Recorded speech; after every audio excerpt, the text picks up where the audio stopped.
happen is that, elections have become the centerpiece of how one obtains power.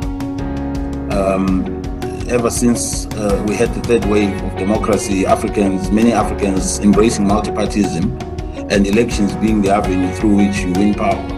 The high stakes surrounding elections meant that they have to be won, and won at all costs. So our hope in this project, as we're working with Professor Adebayo and the researchers, was to say that maybe if the issues to do with electoral capture are addressed, we can possibly begin to address, maybe reduce this seeming high tension or contestation around elections, and maybe also in the process breathe in again the discussion that we call the discussions around the national question, whereby we can begin to discuss development, etc. The whole idea of capture at whatever level speaks also to the question of the management of power, the uses to which it is put, those who benefit from those uses, and what consequences capture might have for the greater political economy of any given country. And case studies which we undertake of Zambia, of Zimbabwe, and of Mozambique, we see in two cases the patterns by which over a period of time a political elite operating within the framework of a power complex has sought to consolidate capture over a period of time. But we also see in the case of Zambia the ways in which organized citizen power and response to efforts at capture can be thwarted and reversed through the power of the people. When it comes to electoral capture, we are basically looking at a situation where the fundamental principles of competitive and fair elections are systematically subverted to reproduce a predetermined result.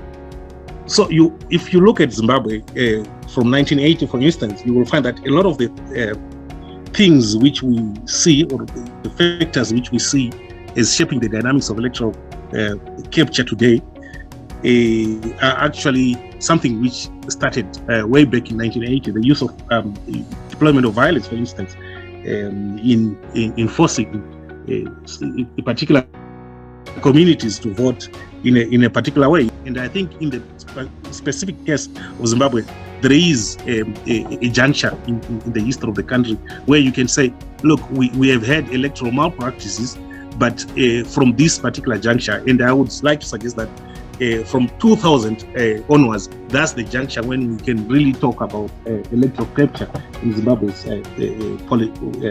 electoral politics.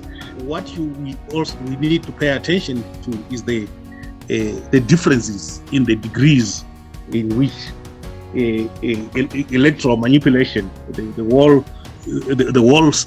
practice of elections is actually undermined.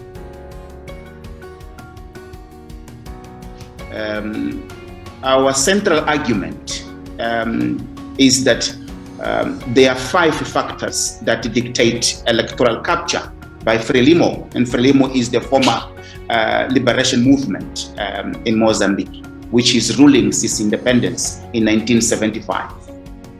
And these factors are the following. The first one is the proportional representation system.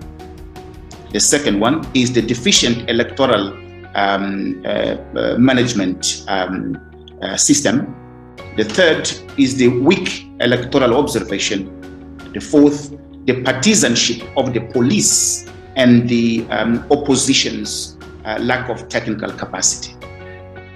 I will then touch on the democratic implications of this electoral capture that points to high voter abstention, government weak political legitimacy, and the post-electoral military conflicts and violence. Electoral capture in the context of Zambia really is in 2 broad categories or stages, so to say. There is the period before 1991, which was a multi-party system, where the political process was managed and mobilized to ensure that, power was deposited constantly in the hands of a single political party and a few individuals. This was the first stage, and then we saw the country transitioning to the second stage, which is post-1991, where we witnessed, multi-party democracy, and saw the emergence of, a number of political competitors and stakeholders, on the political stage. In the last 10 years, you see a much more fragmented, civil society movement in the country, and this has weakened its capacity to provide the proper checks and balances in having, a credible electoral process. It is a pity that Zambia completely lacks, a robust, credible, coherent national peace architecture. Nothing of this sort exists. There is a framework that exists within the Electoral Management Board, ECZ, the Conflict Management Committee, which are largely ad hoc and very passive. But overall, the country has got no national peace architecture to have a system-wide coordination, coherence, and consistency in terms of managing, the entire landscape to ensure that, elections are managed in a way that is peaceful, transparent, and credible. So going forward, really, in Zambia, I think to do this, there's need for security sector reforms, electoral reforms. There's also need for, a very robust national peace architecture, in my view, because this is one area that has been very problematic and has consolidated, all aspects of electoral capture in Zambia.